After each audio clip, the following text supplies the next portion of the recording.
When I finally began to speak the horrors of my life, when I dared to say the words out loud to another and knew that they were true, I held myself, all of me, all the shattered, broken pieces, not glued together yet, just gathered. I held them in my hand and said yes. The vivid memories of physical pain and unspeakable acts, hiding in closets of fear and sobbing in the neighbor's treehouse. I held those pieces and said, yes, I believe you. Trying so hard to fit in with perfect grades and memorized Bible verses, with frills and lipstick and the perfect marriage to the perfect boy.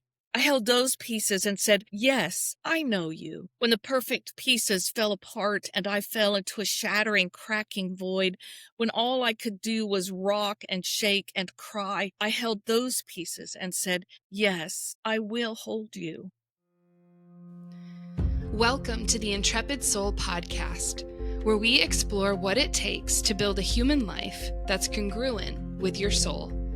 I'm Katie Benway, a mystic, teacher, and author, here to walk with you through the wilds of the human experience as we get to know and get closer to the soul. Let's get curious, courageous, and conscious together. Hello, and welcome to the Intrepid Soul podcast. Thanks so much for being here. Welcome back if you've been here before. And today I'm thrilled to have Johanna Hattendorf with me. Joe and I go way back. Let me tell you a little bit about who she is and what she does before I tell you about how we go way back. So Johanna Hattendorf is on a mission to help stressed out, burnt out, worn out people find healing, comfort, and calm in body and mind and spirit. As a survivor of childhood trauma and abuse, Johanna has devoted much of her life to healing herself and helping others heal. She has over 30 years of experience sharing her wisdom and healing skill with others. She is a licensed and certified massage therapist, ordained minister in the United Church of Christ, Reiki master and teacher, a second-degree black belt, certified Tai Chi and Qigong instructor, and a trauma-releasing exercise provider. Johanna has led workshops, retreats, seminars, and been the keynote speaker at local, state, and national events. She has been featured on the Progressive Sacred podcast and was a guest lecturer at Harvard University Divinity School for 3 years. Additionally, she is a prolific author. She has contributed regularly to the Starting with Scripture newsletter, had an award-winning sermon published in Best Sermons by Harper and Row, and has published her own poetic memoir.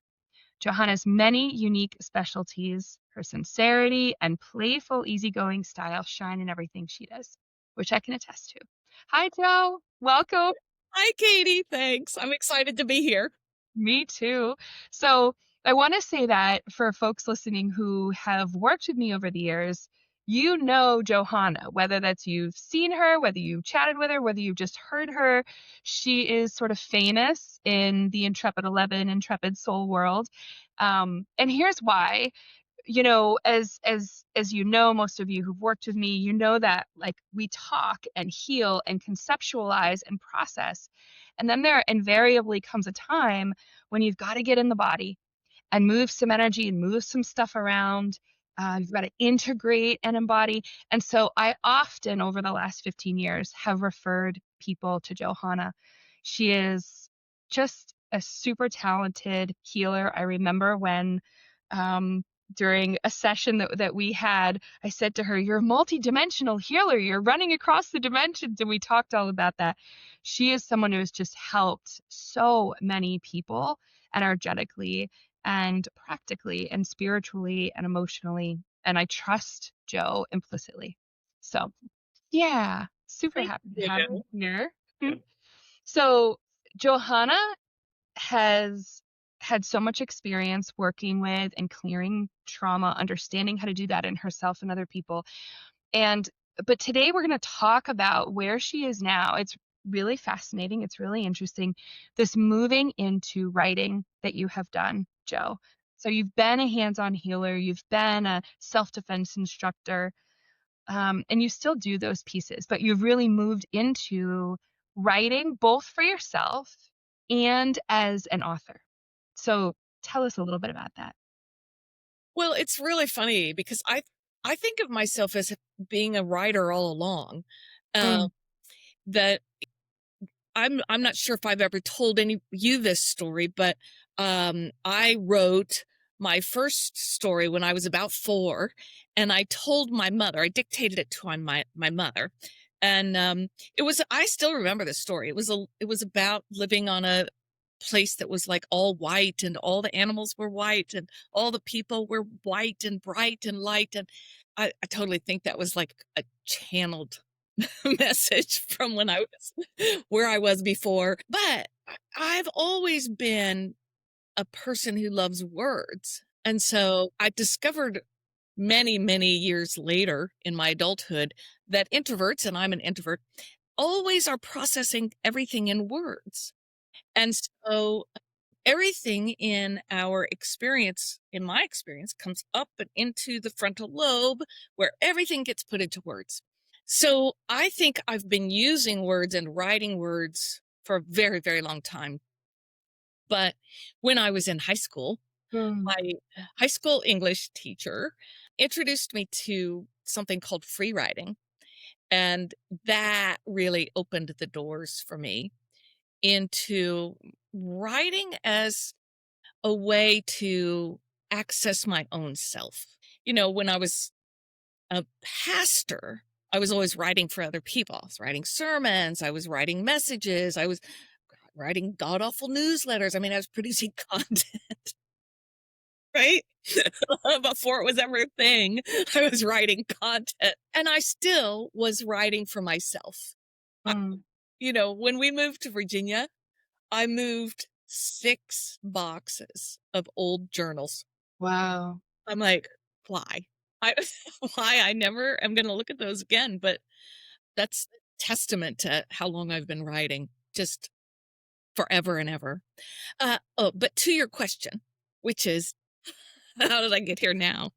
So something changed in the pandemic, right? And Other we than all the things. all things, right? So all the things changed. So everything went online. And I was invited to a couple of different writing groups, people who knew that I liked to write. And I discovered that there's a power in writing in a group and having someone witness what you write. And that it's not about like trying to impress anybody. It's just like I'm going to write what I need to write and then I'm going to share it if I want to, and then having someone bear witness to that and to say, wow, that was really amazing or helpful or powerful or thank you or whatever.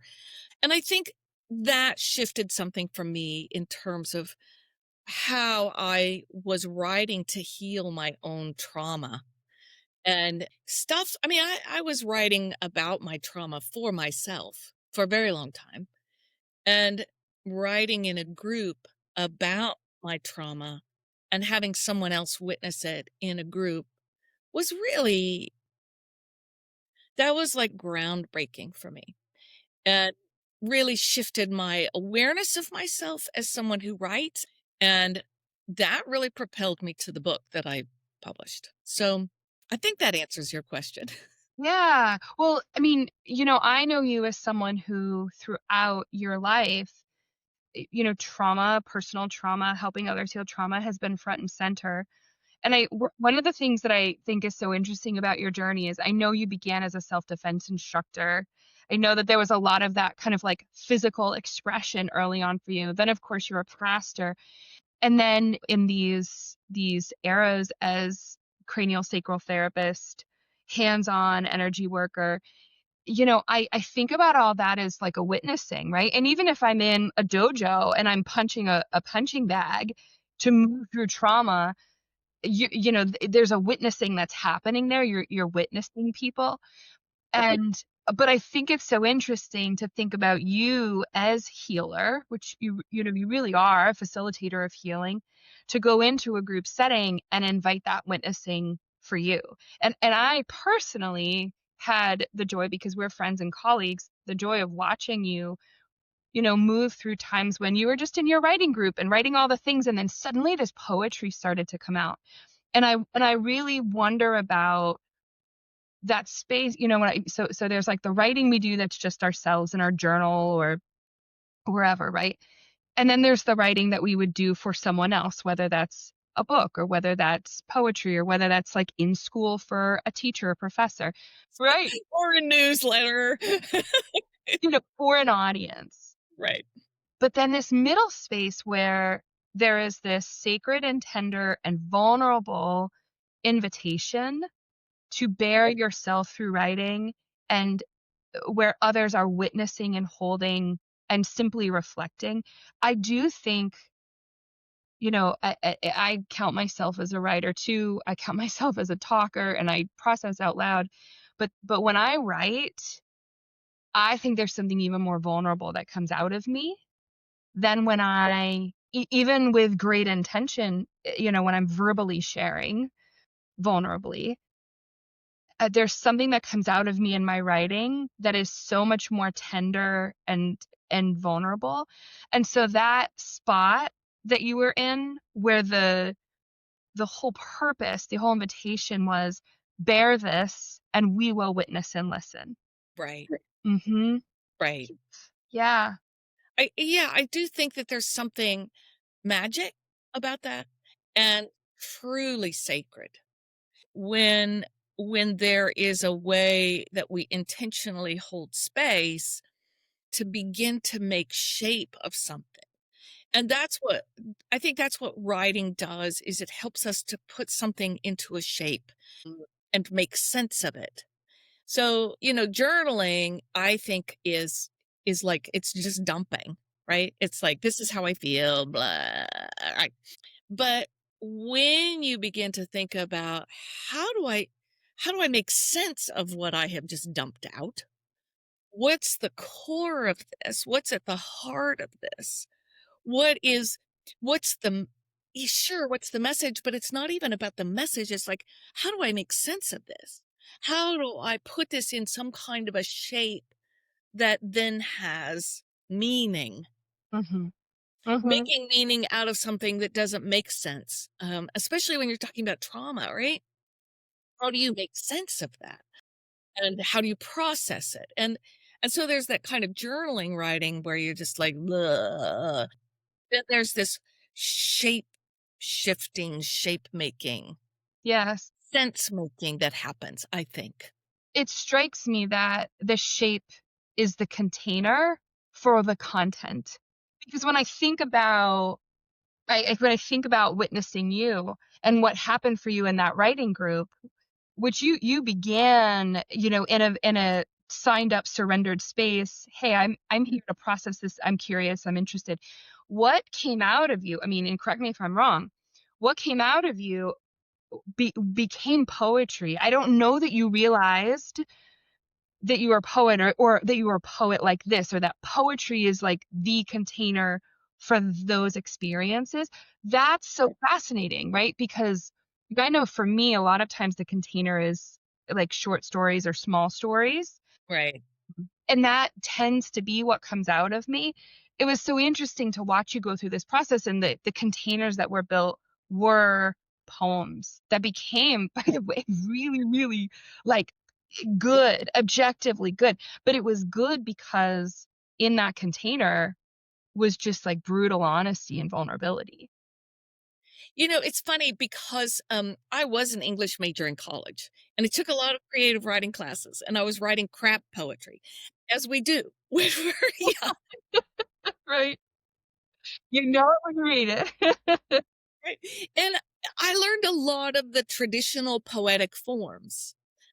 But and I wrote in those poetic forms, but I wouldn't say that it was anything that was meaningful or quality, right? And I wrote sermons, which was its own form, right?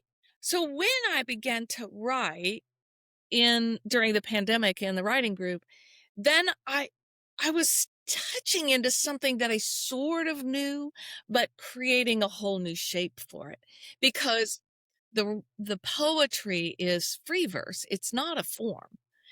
Well, I mean, free verse is its own form, I guess, but it's not like haiku or sonnets or, those very traditional poetic forms. And I do think that poetry lends itself to that unique shape making. Mhm. Mhm. Yeah. And I think what's important to note for people though is you didn't start out saying, "I'm gonna write a bunch of poetry out of my abuse and trauma history." Began as is, "Here's a group. This is sacred and safe. I show up vulnerable, and I see what comes out of me." And what we're talking about is shape being taken quite Yeah. spontaneously. Yes. Yes. Mhm. Yeah. So, wait, one comment and then one question. When I hear us say this and I think about it, to me, my language for that is this is a devotional practice. Oh, This kind of showing up, bearing oneself, having the mirroring, having the witnessing. There's a devotional practice. And I think as someone who also helps people move through stuff and clear stuff and heal stuff, I think this call to do something that's like ceremony or devotion, I think it does come up for us as human beings right. because it does tap into our mystical nature. It taps into our soul, to our spirit. I don't think we can just solve our problems from the human plane of existence. We've got to pull in other mystical, spirit-led stuff. And so and you correct me if I'm off track, when I think about you signing up for something like this, and by the way, you don't have to go sign up for it, you could do this yourself. Right. You agree to surrender to, "I'm gonna start writing these things, and in your case, I'm gonna be in this group and I'm gonna share them and receive feedback." There's something really devotional. The purpose of being devotional is like you keep showing up for yourself over and over, and the value of the over and over. Like one log on the fire at a time, one log each day. There's something that gets built in devotional practice that is bigger than us. I do think that this is sacred. Yeah. It's funny. I totally agree with everything that you say. I love it that I believe that we are spiritual and sacred, and that those kinds of practices and rituals do connect us to something that I would call transcendent, right? Yes. Right. So, and that is, there is something about being devoted, which Sure. conveys this heart connection, right? Mhm. Do I write 3 pages every day? Sometimes. Sometimes I write 10 pages, sometimes I write 1 page. But writing, because it is this current, this river that flows through my life, this writing, which is so sacred and important and powerful for me, I'm going to come back to that over and over and over again because I get thirsty and I want to drink from the river. Yes. I love that reframe. When I think of devotion, I think of embodiment. But when I think about reframing potentially devotion to drinking from the river, like when you said, "When I go to this river," the image I got immediately, and it was sort of right before you said, "I go there, I wanna drink from the river." And this is important for people to hear, is that when you go to the river, you're not doing it out of fear. You're not doing it to be obedient. Right. And you go to the river and it may be raining that day or muddy, or you may be sobbing in grief, or you may be like, "Oh my gosh, I'm thinking about this other thing," right? So you go to the river because you want to. You go to the river because of the exchange, even if it's not happy, sunny birds chirping day. You go because of the exchange. And so let's make that point for people. Yes. We're talking about engaging with writing as like in a curious way, in an open way, in a thirsty way, and I come to this to the bank of the river with what I am, with where I am today, right? Versus obedience, or I've got to sit down and write, or I've got to sit down and do this every single day. Yeah. Right. And it's like getting into the spirit versus, I think it's like bypassing some of that human stuff. And I think there's value at times if you've got something to produce on the writing side. Yeah, you've got to develop a writing practice, but that's not what we're talking about. Right. Yeah, Mhm. this is about, I mean, we're talking about writing as a healing practice, writing as drinking from the river of life. Yeah. Yes. Yeah. Yeah. And being thirsty for that. And, Mhm. and how do you find your way down there? If nobody's ever shown you that there is a river, how do you find your way to the river? And how do you discover that the river is not scary or hard, but is life giving? You know? And and I think that that's why, even though I had a writing practice and I knew writing was important for me, being in a group is a way of saying, hey, we're all going to go to the river. We're all going to go down to the river. And, if you want to be over there and I'm going to be over here, and, there's going to be three of us that are going to, wade into the water, that's fine. Yeah. Right. Yeah. Nobody is saying you have to be in the river in a particular way, Mhm. or that you're bad because you want to be there, or that you're bad because you've invited some other people to come along. I mean, that community of like-minded people who are bearing witness to you being at the river, that's amazing. That's just amazing. That's right. That's right. And I think about when I think about this and I brought up embodiment, I know that for me, writing helps me, and I'll break this down because I don't want to use like jargon words on purpose by any means. Writing helps me integrate and embody. So like I can tell you about my experience. It's in my head. It's in my intellectual analysis. I can feel it emotionally, but that integration and embodiment of like this happened and this is how it transformed me. This is the grief that's still there. This is what I'm still working on. This is the corner I've turned. There's something I have found about writing, Yes. and especially that, free writing where it's not, for any result or Right. any kind of outcome. I find that it's really helpful for embodying. Yes, Mhm. absolutely. And Mhm. I know when I get to that point, even if when I'm journaling or whatever, I know because I feel it in my body. There'll be this like, oh, that's what that is all about. Mm. Oh, it's like a full stop. It's almost like somebody yanking on me and saying, hold on there, Johanna. Yeah. Stop right there. Right. Mm. And people who've been on my table know that I can feel that in other people too. Right. Because I will say to them, wait, stop right there. Everyone jokes about this. Clients to this day will be like, when you're laying on Johanna's table and she has her hands on you and she goes, "What was that right there?" And everyone's like, "Oh my gosh, she knew." Right? And it's that like realization, the thing that comes up, the thing that drops in, right? That like, is it a moment of embodiment? It's just a moment of like truth Yeah. drop. Yeah, Yeah. yeah, Yeah. yeah. It is Mm. its total moment of truth drop. Yeah, Yeah, and so learning how to feel that, certainly for other people, that's one thing, but learning how to feel that when you're writing is kind of amazing.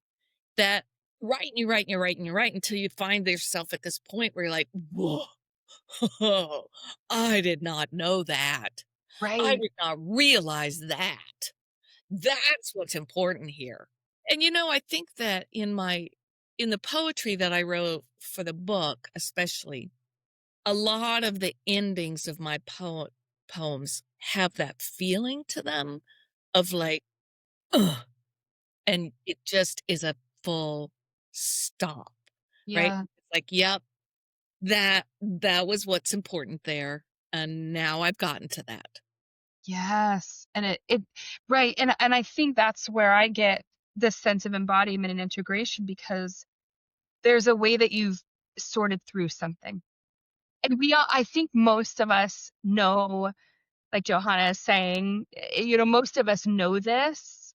I see with people that I work with, like we can talk about the same thing over and over again. And then there's just a time where it's like, wait a minute, I get this. I actually get this. And I think that moment of I get it, it clicks, then leads to change or shifting. Like you start acting like the thing that you get. Whatever you now get changes who you are. Yes. And you start, again, I'm kind of being instructive about these words. It's now embodied and integrated, and you start acting with it and acting like it. Yeah, that mechanism for the drop-in is so helpful. Yeah, and writing does that. I mean, even if you're just writing yourself and you're writing and you're like, okay, well, I'm going to write until I get out of this crazy mental loop. I mean, it's really easy to ruminate in our brains and just to go over and over and over, tell the same story. It always has the same outcome. But when you start to put that into words, you start writing it down. Yeah. There's a little path that develops out of the loop, and it's like, "Well, really? Well, what is this?" And you write about that, and the Mhm. more you write your way out of it, the more you begin to get to your own truth, instead of being stuck in that loop. Yes. That that's brilliant. That's so true. So here's what I'm thinking. I'm thinking so you and I are sitting here giggling and happy because we are writers and we are English majors.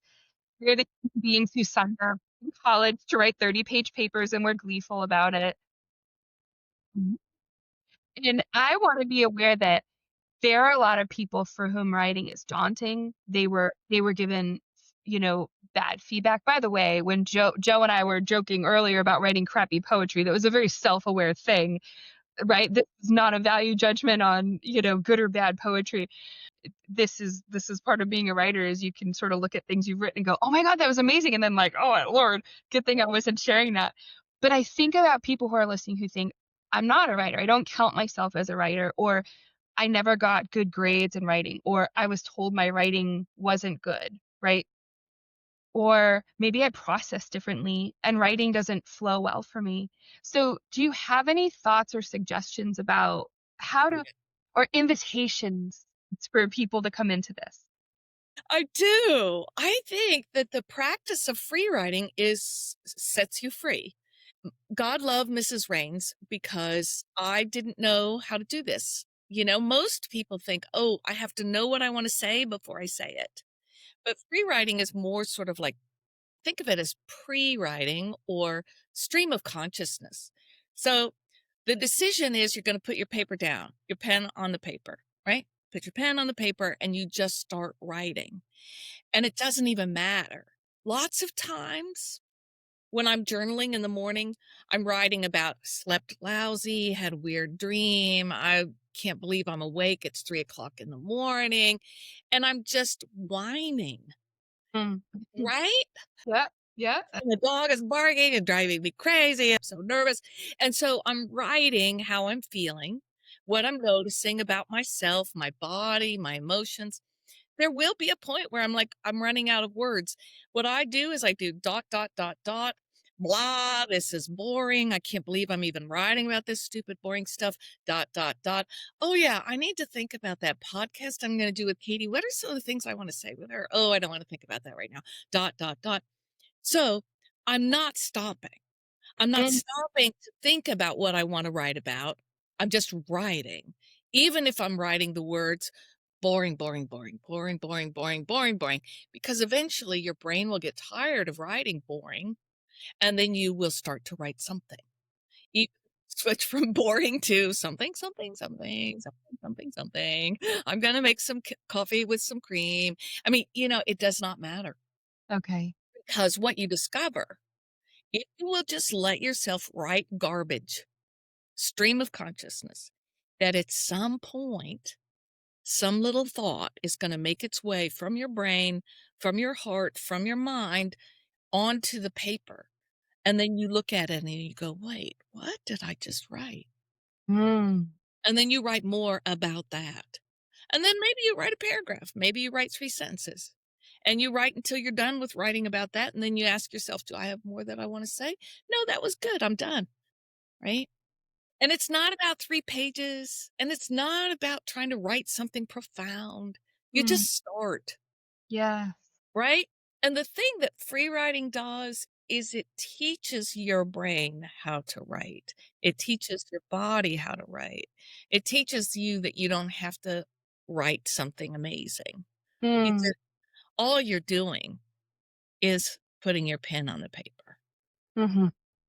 I would imagine too that it teaches your body to feel safe, acknowledging what's coming up. and sharing it. Right. I recently had a poem included in a book. I actually haven't read it. So the book arrived. So the poem is about my father wound. And, everybody listening knows that he died in October. And this is my first time speaking and writing about this publicly. And it is like a sliver of the ice. It's like an ice shaving off of the iceberg. And I got this invitation to be included in this book of poetry. It was a pretty easy lift for me. It was actually about motherhood. And so I wrote this poem about realizing what love is when I was holding my newborn son Ugh. and realizing what love wasn't. And really, like again, that a sudden, there's truth. This is what love is. This is what love is. That was never love, right? So, and that truth set me free. Yes. Truly, right? So when that dropped in when I was holding my newborn son, something clicked and made sense. I could stop trying to figure out why he always said he loved me. That was love. What I was feeling now was really love. Okay, so anyway, I wrote a poem about that. And it was courageous of me to submit the poem, and then it got accepted, and then it's now published. And I haven't even turned to the page that it's published on because I'm still healing and it's scary. I share all of that because I'm saying I suspect when you free write and then maybe free writing turns into a little bit more, or there's a shape or form that takes place, there is a way that you've gotta, I know for me, it was like, I don't have to do anything. That process allowed me to feel safe in my body to tell the truth about something that I had felt threatened about for my whole life. So Yes. telling the truth about this experience has for 45 years felt threatening. And then he died. And I considered, what does this freedom look like? And how does it feel safe for my body? Because I'm not really interested in writing some tell-all memoir, but this felt like a nice first step. It felt like it was safe for my body. And this writing and the practice of writing helped my body. I mean, I'm not 100%. Actually, like, my stomach gets really churny when I talk about this poem. I wasn't 100% there, but I was like, everyone knows how to talk about the tipping point. I was like 52% there, where I was able to get this out. And I knew it was the right thing for me. It was healthy for me to put it out into this book. Right. Right? Mm-hmm. I love Mm-hmm. that for you. I love that you did that. I didn't know you did that, but I love that you did it. Telling anybody I did. Now you are. It's out there now. I'm gonna know where the book is so I can go get it. The poem's included, and I'm also terrified. Two competing truths at once. Yes, I totally understand that. And that's the difference between you write this thing that is really healing for you, and then you take this step of sharing. That's huge. But when you're starting out, and to those people who are listening to this and they're like, I will never do that. That's okay, Yeah, right? So yeah. you don't need to do that. But the, the fact that you can sit and write about something that has been a trauma for 40 years and find truth, Truth. right? Tell the truth. Yes. Telling the truth. And writing is a way of us listening to our own selves and our own voice, right? Writing reveals our own words to us, and we can look at it and say, oh, that's it. Yes. That's the truth. Mm-hmm.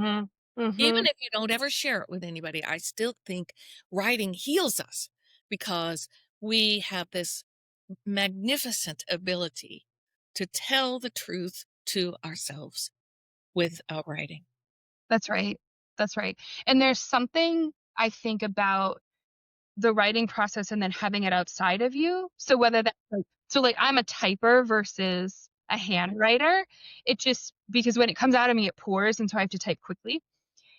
So whether that's, on the computer screen in front of you, whether that's on a piece of paper in front of you, whether you are someone who writes with markers or pen, whatever that is, there's something really powerful about having it be outside of you And maybe what comes out in your free writing is something that you haven't written the truth of before. This happened, or I feel this way, and I don't know what to do about it, but I feel this way.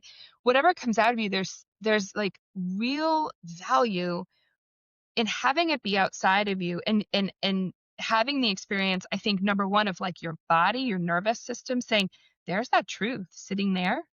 And I like said it, I wrote it, it's outside of me now, it's in another place, or like a second place. I think that's really healing for the nervous system. And then that whole notion that when you take it outside of you, it might create something else with it. So just want to be clear, like, we're not talking about doing free writing for a purpose of doing something with what you write, but I would bet you that when you notice what starts to come out of you, there is some gentle inspired action. That may not be publishing it or sharing it. That might be, I need to burn this piece of paper under a full moon, or I need to write a letter to my grandmother and tell her what she meant to me. Right? Like it like starts to move something. Yes, yes, yes, exactly. And it moves us in the direction of healing, right?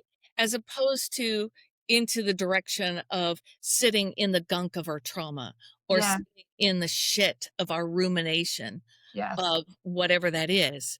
That when we start to write, it moves us in the direction of healing. Mhm. Even if we don't intend it to, right? Like, even if you, because we're not saying sit there and think about the healing thing, where it's Right, right. Please don't. Please, that's right. value, I think, is invitation and permission. This invitation to write, this permission to write what's honest, what's true, what just comes up. And again, like Joe said, even if it's, days of what you would consider garbage, there is something that in that process that's teaching your body, your being, your nervous system, your energy field, I'm going to show up at this river. I'm going to show up at this river, and I just am honest here. I just come with myself. Yes. Yeah. Yeah, absolutely. Mhm. Love that. I know. I love our accidental metaphor. We did not create the metaphor ahead of time, everyone. It's true. It just came out Yeah. in our words, right? In our words. Yes. Free speaking, we've been doing. That's right. We're so proud of ourselves. We're both so amazing. My goodness. So, That's right. okay, so are there prompts? So if you've been listening to this and you're intrigued, you're inspired, you feel invited, you feel like you have permission to start a free writing practice. I'm laughing because I hate prompts. And classes that I go to, they're all prompt based. Especially the one that is the most meaningful to me is very much prompt based. And the leader of the group, she reads something every week. And and then we have our writing time, and I sit and I do free writing about how I hate the prompt. And then it's sucked. I don't like it. I don't like this author that she read from. And then whatever it is, Yeah. I end up writing something pretty good most of the time. But I have to argue with the prompt. And I don't know if that's because I'm just stubborn. I mean, sometimes the prompts really do just like touch down and I'm like, oh, that's great. But lots of times I just have to argue and be like, I don't So want to interesting. write about flowers. I don't want to write about gardens, or whatever it is. Yeah. Yes. So I have a love-hate relationship with prompts because prompts do push you, Mhm. right? But often they push against an angry part of me. And Mm. I think that's probably good. I think that's probably healthy. Um, Right. There's something there to explore. I also think, I mean, you're a Taurus. Like, I think I think it probably hits that earthly, stubborn, don't tell me what to do. yes, that's exactly right. That's totally right. Don't Yeah. tell me to write about gardening. Right. Yeah. Okay. So if for folks listening, like, maybe you hate prompts, maybe you're like Johanna, maybe you love a prompt because it's like it is the permission that you need. It's really hard to start writing. And so if you have something like that, it gets it going. I feel like in this moment, energetically, psychically, I feel some population of people listening to this nervous about, well, I don't know what I would write and I don't know. And so what I want to say is sometimes a prompt is helpful because it knocks you over into the river, right? It's just that little like push into, Johanna's over here swearing at the river first. Some of us are like, oh, there's a prompt now. I could go into the river. So here are some ways that I think people can get started, right? Okay. So pick up a random book, any book, open it up to any page, read a paragraph. Is there something in that strikes a chord in you? Look around your room. Like, oh, wow, look at this stone. That is so cool. It's got like pink and green. Start by, how do you feel about the stone? Where did it come from? Do you like it? What's the colors? What does it mean to you? That's another way to get into it. You can also do like I do in the mornings when I'm grumpy, is just like, I woke up, I have a headache, I didn't sleep well. You know, you can start by cataloging what's happening in your body right now, right? Like what sensations are you aware of? And as you explore your body sensations, like, oh God, my jaw's got a click today, and I have a headache. And then you can be like, why? Why do I feel this way? What's this about? Is this important, or is it just that I'm old and 68? Right? All right. So that's another entry point is like, what's happening in your body? What words do you already have access to that can be a prompt? Or what do you see in your environment or even out your window that might trigger something that you could write about? Mm, I love that. And then do you find so if like you're leading a group, Mm, or if you're saying then next to the group of people listening, so what happens next? You've got like a week or a month or 3 months worth of stuff. What starts to happen from there, do you think? Or what could happen from there? Let me tell you the intuitive hits that I get. okay. All right. So stop being obtuse about it. So here was the stuff I'm seeing because I'm getting this image of people starting, and then I like get this image of like hands rifling through a week's worth of free writing, and then a month worth, and then 3 months worth, and sort of like, what do I do? What do I do with this? And like I'm getting images of, and we mentioned this a bit ago, but I'm getting images of writing something down and then having a ceremony, like burning it or letting it go in the river or the ocean or water. Or this is a big image I've been getting for most of our conversation, taking some of the words and creating art, because some of Yeah. some folks here are artists. Yes. And like I know for me, I don't necessarily count myself an artist. Like I like to paint. I don't not count myself an artist.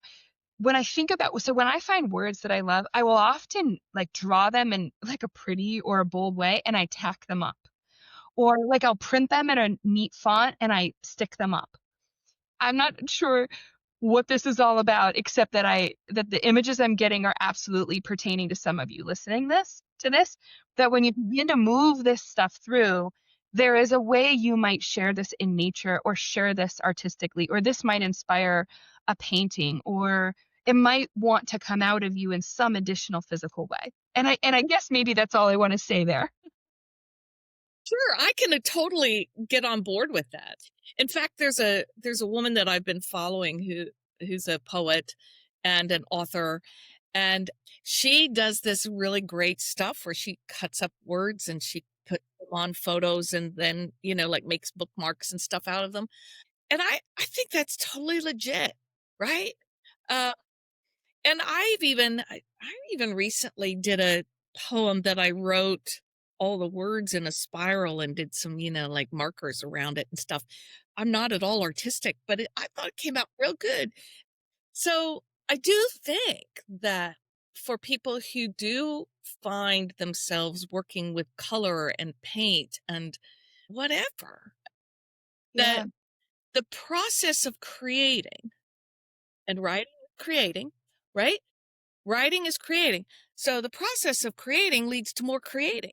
Yes. and it leads to more creation and leads to the source of all creation, right?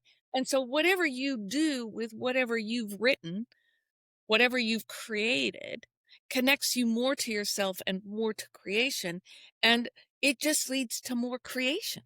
Creating begets creating, right? So yeah. And we mean this in a really not trite way. Because Yes, when I exactly, right? when I think about, like, what when you surrender to the creative force, the life force, the magic, the, Yes. like, unknown forces, when you surrender and just sort of get next to that river, there are things that come of that. And I just want to be really clear, I'm not talking about, "Hey, what's your outcome?" listener. I'm talking about, please expect that there will be things that naturally start coming out of you that you may be like, "What the heck? I've never done this in my life." Or I didn't know I had this skill." Or, "Yeah, it makes sense that I've just written all these pages and I wanna make a collage now," or, "I wanna make a painting," or, "I wanna go have a full moon ceremony by the fire pit." Right? And I think that it leads you back to a true and original part of you. And I think that was your experience, right? Because when you joined your writing group, you didn't do that to write a book of poetry. The book of poetry happened. Right. Yeah. And that is the wild unfolding of serendipity and synchronicity. It's just that's the way that creation works.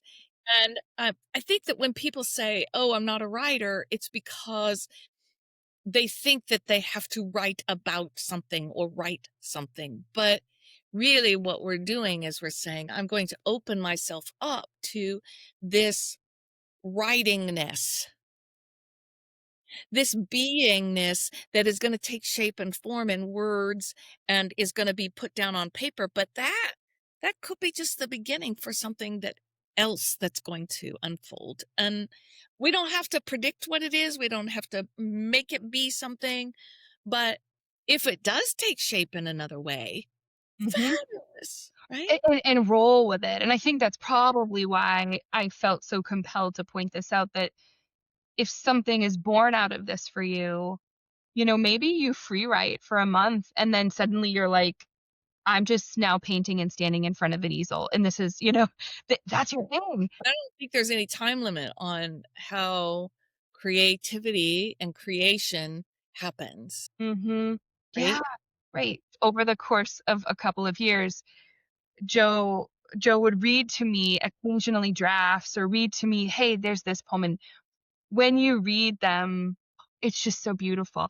And so, A, I want everyone to hear it, and then B, what I'm also hoping to demonstrate is this: that you can write, and then you can add your voice to it, you can add vibration to it. And so you may not read to others, you may read to yourself, but when you read out loud or share out loud, that's, again, this other component of, another version of creation. But there's something really powerful listening to you reading your poetry. Oh, thank you. Yeah. Wow. For asking. Okay, so I want to read this one that's finding the fragments. I don't know why my page, I just opened to that and I'm like, okay, I will read that one. But I'm going to look up Here's Lot's Wife. I will read that one to you also. All right. This is called Finding the Fragments. When I finally began to speak the horrors of my life, when I dared to say the words out loud to another and knew that they were true, I held myself, all of me, all the shattered, broken pieces, not glued together yet, just gathered. I held them in my hand and said, yes. The vivid memories of physical pain and unspeakable acts, hiding in closets of fear and sobbing in the neighbor's treehouse. I held those pieces and said, yes, I believe you. Trying so hard to fit in with perfect grades and memorized Bible verses, with frills and lipstick and the perfect marriage to the perfect boy. I held those pieces and said, yes, I know you. When the perfect pieces fell apart and I fell into a shattering, cracking void, when all I could do was rock and shake and cry, I held those pieces and said, "Yes, I will hold you." Slowly, the heat and fire of pain and grief began to melt those shards into glass. I spoke the truth, and those who heard me joined me. Yes, we believe you. Yes, we know you. Yes, we will hold you. I picked up the blowpipe, took the molten glass of my life, and blew new life into what I could be, would be, always was, all along. Love that. Beautiful. Thank you. Beautiful. To say that I believe that I have this one printed and in my journal next to my bed. Yes, I think you do. But if it's not the one you're thinking of, then you tell me. No, I'm pretty darn sure that it's this. It's this one. All right. So for people who are not familiar with the biblical story of Lot and his family, they lived in Sodom and Gomorrah, and the angel told them to come and leave because they were going to destroy Sodom and Gomorrah. And the only thing about them getting to safety was they had to not look back. And Lot's wife looked back and turned into a pillar of salt. Lot's wife looked back and turned into a pillar of salt. The rest of her family marched forward, as they had been instructed, to find their people in a new land. I thought I could do this. Make a move, march bravely forward to find new people in a new land. But I understand now why Lot's wife looked back. Even though it was awful in Sodom and Gomorrah, even though there was not one other family who would welcome the angels, still, she knew what it was, what she was dealing with. She understood the silence she had to keep and the private knowledge she dared not share. I understand now how guarding secrets becomes destructive, killing joy and laughter. Habits of hiding are hard to shed, and secrets long held decay the soul. Spirit calls to me, come out of hiding, leave secrets behind. They no longer serve you. Set your face to the truth, to light, to freedom. I long to look back. Love that one. Thank you. Thank you. Where can people find your book? What's it called? Where can they find it? Yes, it's called Shattered and Gathered. This is my book, Shattered and Gathered, Claiming My Life After Childhood Sexual Abuse. And it is on Amazon. If people want a signed copy, I will happily send people a signed copy of my book for the same price that it would cost on Amazon without you having to get it from Amazon. So all they need to do is just email me and I will put it in the mail. Good. Yeah. And we'll include in show notes your website. Yeah. Is that helpful? And so folks can get a hold of you there. Right. And the book is on my website. It's on the front page of my website. So you can also just click the link there and it will take you to it. So If you're interested, you can get in touch with Johanna via her website. absolutely. Yeah. If I get 6 people who want to do a group, I would happily run a group. So seriously, if people want to do a writing group, I'd love to do that with you. And I need at least 6. Yeah, and that's that process of you come, there's free writing, potentially a prompt. Uh, Right? There will well, be a prompt. it's You don't have to welcome to pout about the prompt. You're welcome to rebel against the prompt. But then there is this vulnerability, this sacredness, this intimacy of you share, if you'd like, what you've written That's right. with people who hear and honor and see that. Yes. And so that in that sacred, intimate container. Right. Exactly right. And it starts we would develop a covenant. I always have a covenant of safety that we all agree to before we ever even begin. And then we reaffirm that covenant at the beginning of every class. And, there'll be some just chit chat to gather and connect. And then, as you say, a prompt and writing time. Mhm. And there's never, ever any pressure for people to read at all. So if nobody reads, I'll read. But usually people do want to read in that sense of safety and positive feedback, how that resonates with me, but never, ever anything about how it was written. No critiques. There are no critiques. Because this is to heal, writing to heal. That's right. That's Mhm. right, right. Yeah.